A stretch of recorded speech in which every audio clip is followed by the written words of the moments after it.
You're using Clove's pick-me-up wrong. I notice a lot of low elo players using this skill to heal themselves back up and hide. Oh man, big no-no. Sure, it brings you back to full armor and health, but remember, it's not permanent. You're also doing it wrong if you're using it after killing the last enemy, like what for? The biggest advantage pick-me-up provides is its insane movement speed buff. This allows you to swing your opponents like a Formula 1 race car with Vin Diesel as its driver. Longevity plus crazy speed? Abuse it. If not, it's also a good tool for escaping open angles, which, again, is because of the movement speed buff. This is the first on top of 10 other agent mistakes that I know you are still guilty of making, so we're going to go ahead and correct all those by the end of this video. On the topic of ISO Shield, I'm almost certain you're not maximizing its fullest potential. Fall damage? Got it covered. Viper's Decay? Try again. All of these instances of damage, quote-unquote, will never touch your HP if you have double tap activated. And honestly, it's kind of broken, especially since it keeps your shield intact. Now, I'm not entirely sure if Riot kept this on purpose, but if I were you, I'd start using it while I still can. Just be careful when entering Viper's Pit because double tap might reveal your location early. Then again, you'll be able to block an instance of damage, giving you a brief time to react and trace where the shots came from. A Soul Orb is a terrible thing to waste. For one thing, if you're certain there's only one enemy in the area and you pick them off, why bother using it to dismiss? In every round, assuming you're on a full buy and don't have ult, you'll only get 2 of these. If you need to heal up, make sure the coast is clear or that you're at least behind cover. Otherwise, use it to dismiss so you can reposition and get out of a sticky situation when necessary. Each Soul Orb that spawns has a brief lifespan before fading. You can use this time to mess with your enemies, assess the situation, and decide if you should use it to dismiss, heal, or not at all. For example, you can catch enemies off guard by luring them, dismissing, then having a teammate peek off of you. One of the best and oldest tricks in Reyna's book. Now, before we go any further into this, if you feel like you've been struggling in ranked recently, then we have got a huge treat for you. Over at SkillCapped, we have recently published a brand new Calm Aim course that details how any one of you could develop Radiant level aim in just a few weeks. Now, while most players just aim in whatever way feels comfortable to them, it might surprise you to hear that there is actually a proper aiming technique that pros use to not only make themselves a little bit more consistent, but to also help them get more kills like this. Now, in our course, we're going to teach you this proper technique, and we're also going to even provide you with an aim training routine that you can use to instantly start improving your aim and climbing today. Unlike other routines, this is a simple, less than 15-minute exercise that you can do before you play that will do wonders for your aim. Not only that, but our site is literally backed by a rank improvement guarantee. So if you don't climb, you don't pay. If you're really looking to climb this act and you want to actually start fragging out in your matches, do be sure to check out our new Calm Aim course using the link below. Sage mains, stop wilding like this when you hear rushing enemies close. By this time, it is absolutely pointless. I mean, you already heard multiple enemies close, right? Sage's wall has a brief activation period that makes it vulnerable and easy to destroy when sprayed down. Therefore, if you already have info that it's a close full rush, you're going to be wasting that very expensive piece of utility. Instead, use it for when you have to leave an area unattended and focus on a different site or location. Having it available on retakes is also useful for covering certain choke points or blocking off vision from the spike. If enemies are post-planting long, this vertical wall to block off the spike is almost always a guaranteed defuse.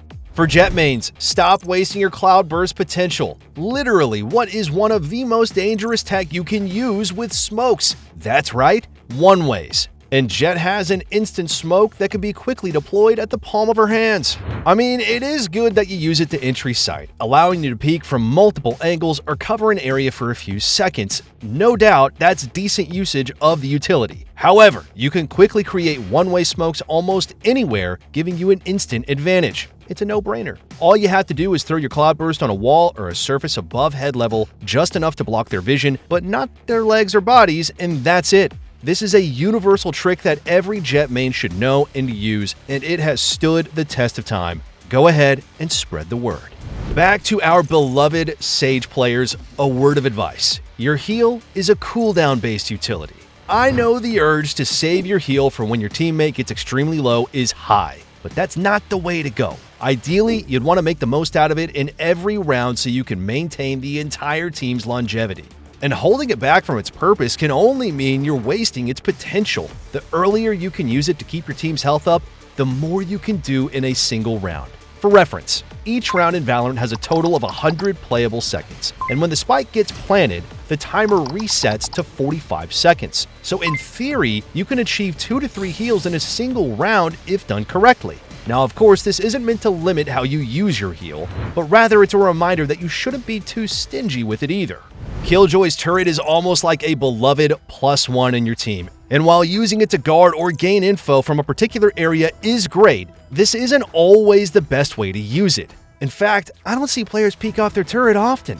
The turret's boost is almost always guaranteed to hit its mark for a few shots whenever it spots one, and when it does, it staggers the enemy on their tracks. Therefore, this gives you a golden opportunity to peek off the contact and best your opponent while they're staggered. Whenever staggered or aim punched, quote unquote, you can't move freely and your accuracy drops. Long story short, peek off your turret. It's a freebie. One of the best weapons to use for this tech is the Outlaw since it deals 140 to the body, and you can practically let the turret finish off the leftovers. Neon is one of the toughest agile duelists to deal with, especially when they have movement like Temet. Basically an ankle breaker for our wrists and crosshairs. Each round, you only get 1 slide charge, which need 2 kills to be replenished. So if you have Overdrive available, don't pop it without using your slide first. Whenever you activate Overdrive, your slide instantly resets. And with it, you can go absolutely bonkers with your movement by sliding first, activating Overdrive, then sliding again. There's a lot of room for creativity here, as you can slide in 2 opposite directions consecutively or double slide in a single direction for farther reach. You'd be deemed the Kyrie Irving of Valorant whenever you break the enemy's crosshair placement. Trust me, it's as annoying for the enemy as it is an effective trick. Breach players, you ever notice how your enemies easily dodge your flashes? I do, and it's because you stick to the same head level and predictable flash placements every single time. Stop wasting the flash and get creative. By simply aiming your flash way above head level or extremely low, your enemies will have a higher chance of getting blinded. Mix things up in every single engagement. If you want to take it up a notch, you can even use Aftershock to mask the animation and sound cue of your flash as well. Don't get lazy and spice up your playstyle by remaining unpredictable. Yoru's flash plus gate crash into sight is a classic combo that never ceases to amaze, especially when landed correctly. Now, unfortunately, there are way too many Yoru players who end up flashing themselves in the process as soon as they TP. Obviously, this is wrong. You lose the advantage of getting the jump on your enemies because you're blinded with them. First up, make sure to face the direction you're supposed to face before using gate crash if you don't want to end up looking directly into a wall. Second, activate your gate crash after the flash has bounced off a surface to get a perfect TP timing. So to slow it down, 1. Send your gate crash. 2. Bounce the flash off a surface. 3. Turn it to the direction you want to face. And 4. Activate your TP. Classic, easy, and absolutely devastating. Alright though guys, before we wrap this up, let's tell you a little bit more about SkillCapped. So we offer a 5-division rank up guarantee, and we think that's a pretty crazy thing to offer. It's kind of like a gym membership guaranteeing you that you're gonna get ripped. Your local gym would probably go bust if they offered you that. But not us, because we've offered this for years because our service really does work. It works so well, in fact, that we're able to produce by far the largest catalog of premium Valorant guides on the internet. We add new courses every month with over 1,000 guides curated into over 50 courses. No one can compare. We also have a direct line of communication with subscribers in our Discord so that you can get connected immediately to some of the best players in the game who will respond to every question you ask. Sign up today for as little as $6.99 a month if you're serious about improving your game. So that's going to be all for this one today, everyone. Thank you so much for watching, and we'll catch you in the next one.